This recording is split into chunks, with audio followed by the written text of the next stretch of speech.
recently, Disney theme parks has announced that they're doing away with their previous policy of having special passes for their guests who have disabilities. What's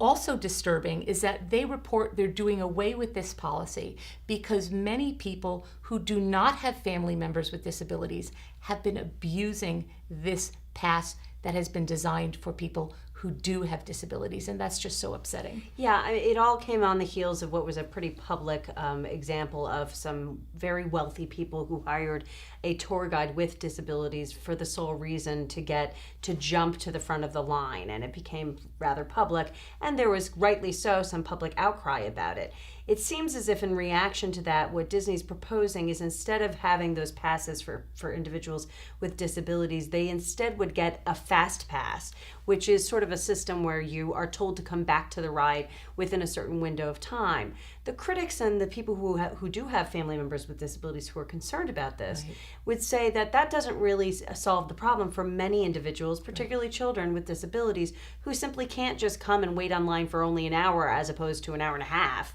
but in fact really do need, if they're going to enjoy the ride at all and be able to have access to the park, they really do need that preferential pass. And so it's one of those situations where I can see why they wanted to address the concern, but they're taking a situation where someone's abused the system and doing away with what I think was a pretty good system for most families who needed it. Right, and we've been reading the reactions online and on the blogs, and of course there are many families who are very upset about this.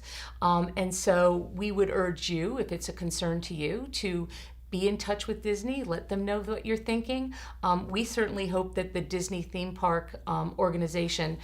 monitors this very carefully and really assesses whether or not this is going to continue to be the right thing to do for families who have family members with disabilities. There's a petition on moveon.org for anyone who's interested in it to petition Disney to change their minds on this and reconsider their policy. It doesn't necessarily mean keeping the old one, but maybe there's a better way to address the abuse and also provide the access that individuals need to the theme park so that they can enjoy it. And Julie and I certainly applaud Disney for looking at this issue again, because we know Disney was one of the first theme parks out there to even be considering access to those who have disabilities. So we certainly hope that they'll embrace that trend and that history and think about this one again.